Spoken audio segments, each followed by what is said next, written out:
తిప్పేస్వామి గారితో మీ టర్మ్స్ ఎలా ఉన్నాయి?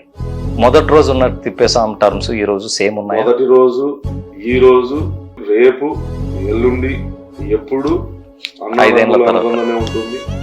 నా విజయం కోసం సొంత అన్న ఏ రకంగా కష్టపడి పనిచేస్తాడో అంతకంటే ఎక్కువ పనిచేసినటువంటి వ్యక్తి.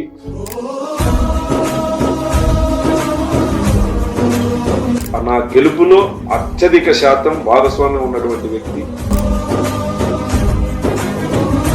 మడకశిర నియోజకవర్గంలో నాకంటే నేను 11 గంటలు 12 గంటల వరకు ప్రచారం చేసి వచ్చిన, లేదా అక్కడ ఇంటి దగ్గర కార్యకర్తలు, ఆయన ఇల్లే ఆఫీసు, ఆయన ఇల్లే ఈ రోజుకి నా ఇల్లు. సో ఆయనతో నాకు విభేదాలు అనేది, నేను ఏదైనా తప్పు చేస్తే ఒక అన్న మందలించేటువంటి హక్కు ఆయనకు ఎప్పుడు ఉంటుంది, మా అన్న మందలించిన లేని చెప్పే భావన నాకు ఉంటుంది. సో ఎటువంటి విభేదాలు రావడానికి అవకాశం లేదు, రానివ్వను.